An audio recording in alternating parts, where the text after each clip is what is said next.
page 440 et 441 ka tafsir al-Qur'an de sura 35 et 36. wala yu'akhidullahu har Allah ino nangitirayno annasa yimɓe ɓe bima kasabu sabu ko ɓe faggiti ko ma taraka waccatano ala zahariha ka hore leydi ɗo min dabbatin immorde men mino to ko gotum walakin skun yuakhiruhum o nettinanayi ɓe ila ajalin ha ila jal musamman wi'angal fa ida jaa si ari ajaluhum la jal maɓɓe ngal fa inna allah Allah kana o laatike ɓe ibadeji e makko ɓe basiran ko sutiɗo ɓe. suratu yasin makkiyatu bismillahir rahmanir rahim. yasin no mari ɓure molanaɗe kono o tafsiru de ɗo en haldi ko fi ekkitotoɓɓen qissa alaɗo sababu nuzul hunde en yewtataɗo haala wil wo alaɗo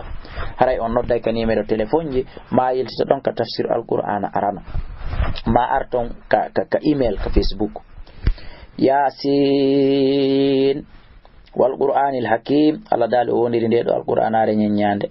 innaka an la minal mursalin ko ajaɗo ene laaɓe hay siɓe yeddi ala siratin ayne e dow laal mustaqimin fewngol tanzil al aziz jippininde o ɗo tedduɗo rahimu yurmeteɗo li tundira fiya wajoro qawman yimɓe ma undira ɓen ɓe tawata wajanoka abahum babiraɓe maɓɓe ɓen fahum kamɓe gafilun hari ko ɓe welsindiɓe ko wiyete kon waju ɓay ɓe anda lagad haqqal galu gondi kongol lettengol tabiti ala aktharim ko ɓuri hewde e maɓɓe fahum kamɓe la yu'minuna ɓe gomɗinta inna men jaalna men waɗi fiyanaqim ka nder daɗe maɓɓe aglalan kolomboje faya kolomboje ɗen ilal adgani ɗe aray ha ka ba'e maɓɓe famta kamɓe moƙoma huna ko ɓe gaɗɗiniɓe o jaalna men waɗi min bayni aydim yeeso maɓɓe saddan heedode o min khalfihim ɓawa maɓɓe kadi saddan heedode fakhshaynahum min suddiɓe majjere nde fahum kamɓe la bisiruna ɓe yiyata gonga o sawa anno fota alayhim e dow maɓɓe a andartum wajiɗaɓe am lam tundirhum a wajaki ɓe la yu'minuna ɓe gomɗinta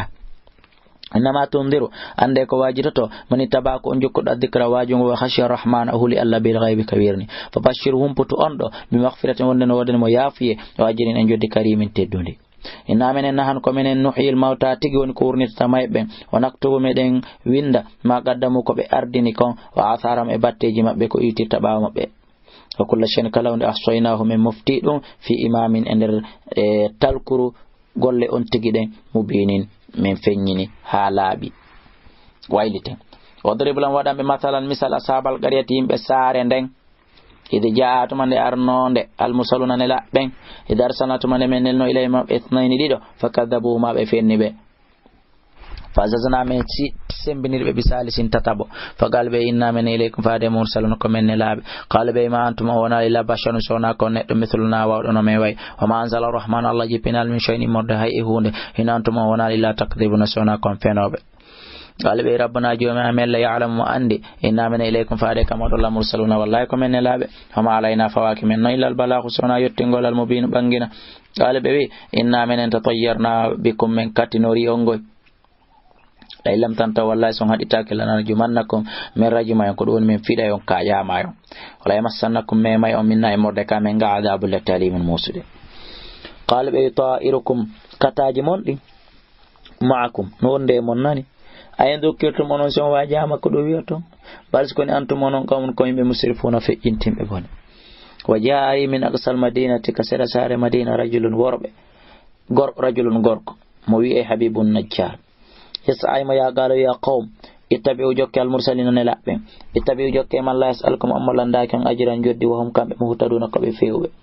wa mariya kondulle heɓatala la abudu nami ɗon kata rewde alladi on Allah fatorani taguɗola faylay ko faade kama ko turjawn on ko ruttete ɗon attakhid emi jogitoto min dunihi ko hewta Allah alihatan Allahjo mo reweteɗi emi yuridni rahman si Allah falanama lambe durri lorra la tuhuni nafata dunci anniya shafa'atum tefore majjon shay'an hay e hunde wala yunqidun didanda taala inni min idan ontum la fi dalalin haray mi woni nder majjere mubinin feeñude inni min amantu bi rabbikum mi gomɗini joomi mon fasma'uni yantela moƴƴa qila wi'a udkhulil janna natuka aljanna ɓaɓe warimo holliɓe warimo nini ɓe warimo malaika wi'animo ɗum qala ya layta qawmi e jallo hoore an e jallo ɓe yimɓe an yalamuna raɓe no anduno bima ghafara li rabbi ko joomi an yaafila wa jalani waɗila